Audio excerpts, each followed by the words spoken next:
YouTube world? My name is Nicholas Montez, and you're watching my YouTube channel, Nicholas Montez. Welcome back to another YouTube channel video, everybody. I'm so excited to have y'all back here together again. And in today's video, we're going to be discussing my top 5 favorite original films that kicked off a franchise from the worst. Well, actually, this is my top 5 favorite movies of that category. And just to let you know, I'm filming this Tuesday, August 24th. Because I don't have homework yet, so this is a great opportunity to do some videos for the week. But with that said, let's get started talking about this category. It's a long title, so let's just start the video.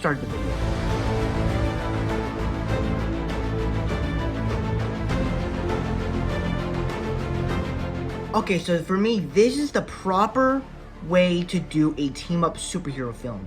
Because we've gotten some in the past with X-Men and Fantastic Four. And I mean, those movies were okay. I would say X-Men 2 is probably the best of them. But when you just think of, like, great superhero films, like team-up superhero films, this is the one that does it right. Because the interactions between the characters are fantastic. And it's not just the main Avengers that get great interactions. All the characters have great interactions with everybody.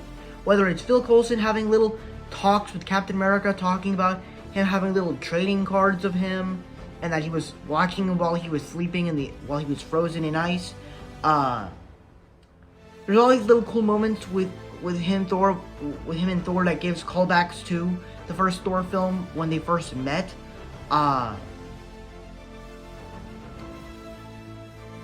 The action is also great. It gives so many fan service moments with all of the characters.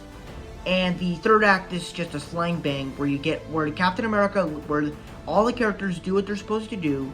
Characters get what they want. And the third act happens to avenge Phil Coulson. And it's perfectly well done in the way it does it. So I love the Avengers. And just to let you know, this is more of a sequel than an actual original movie starting a franchise. This is technically the culmination, so technically I could have included Iron Man on this list, but that's not what we're talking about here. The Avengers is my favorite of that category, but just to let you know, the rest of the movies are going to be animated, and this is the only live action film on this list, just to let you know.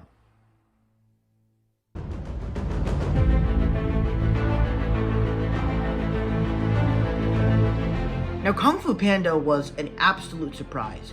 More importantly, this is actually a film that I have watched mostly all of my life. And I've watched both the first two Kung Fu Panda films all my life because my sister loves them. And, well, she likes the first one, I like the second one. I love both of them equally. But this is the film that I just think nails it with everything it's trying to do. Where they take this story of a panda doing Kung Fu and they make it such a great story. Once again, Jack Black just plays another likable role. He's funny in everything that he does. Whether it's Jumanji or it's School of Rock. I mean, I haven't seen School of Rock, the full thing, but he's very funny in these scenes that I've watched. And this movie's great. The characters are all likable with the voice casting that they chose. The character arcs between Tai Lung and Shifu are great. I just love how this movie's so original, and it's so different from everything we've seen in the DreamWorks franchise, and I love that so much. And it's not like Shrek, it's not like Over the Hedge, it's something new and distinct, and I love that. I mean, obviously it was new at the time when it first came out, but it's such a pleasant surprise. And then, of course, the animation and action are, of course, phenomenal. But, you know, as later films come, the action and the animation get better. But this is just an absolute surprise and made a trilogy of films that I love.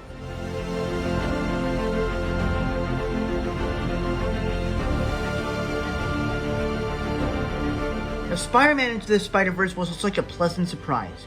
If you guys know me, I wasn't really planning on seeing this movie, like, at all, not even in 2019. I wasn't planning to see it soon. I was just if I had this channel, I probably wouldn't even have seen it by now.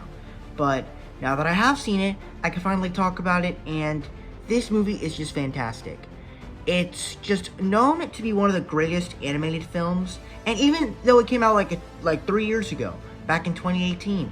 It's known to be one of the best comic book films, while still being a great Spider-Man animated Marvel Sony animation movie. And it works at everything it's trying to do. Whether it's the characters, the animation, the action, the character arcs, the music, everything about Into the Spider-Verse is fantastic.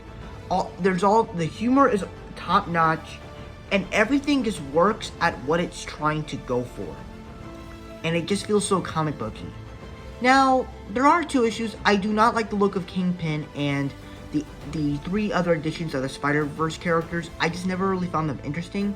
And then Kingpin's look, it just feels like whenever he's fighting someone, it just feels like you're kicking a rock, basically. And the action with him just does not look cool.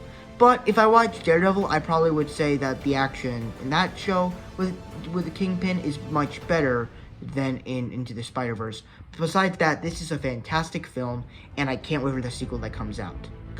I included this because it's a movie that has a sequel in the works.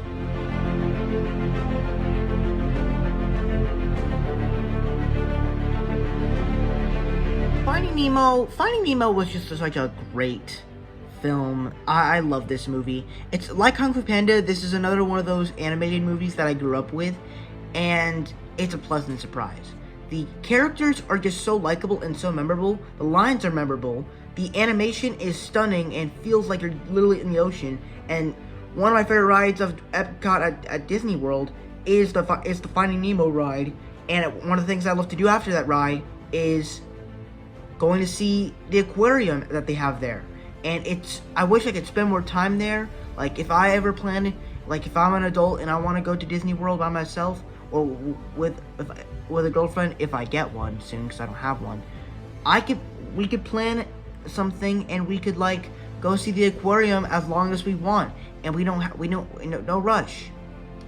But this is just an iconic film. The music, what makes this film so good is also because the music.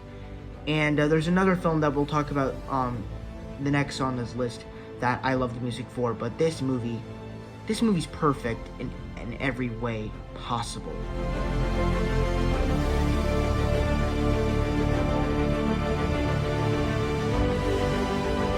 Now, Lion King, great film, another film I grew up with, and I love this movie. I know if you look at my Letterboxd page, it says that I saw it June of 2018, but that's just because there's some movies that I watched that I don't really remember when I watched them, so that's kind of the time I remember watching it. And I remember that was the first time I remember that the anniversary of it was. So I love this movie. The characters, the animation, the music, the songs, the themes, everything about this film is absolutely stunning and perfect. But what makes the film so good is that you get this team of animals. Timon, Pumbaa, Simba, and Nala, going back to Pride Rock. And it's so cool how these four animals that are not alike, and they team up to stop evil.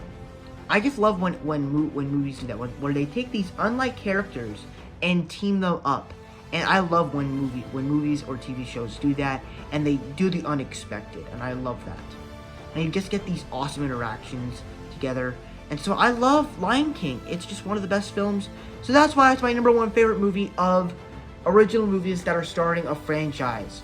So that's my top 5 movies, original movies that start a franchise. Thank you guys so much for watching. I hope you enjoyed. Don't forget to like, comment, and subscribe. My Instagram is Marvel6 and my TikTok name is One1Fan. If you guys don't understand those names, head to my about section so you can follow me on all social medias. I'm also on Letterboxd. It's the same name on Instagram, Marvel_6_, and I'll see you guys in the next video. Bye-bye.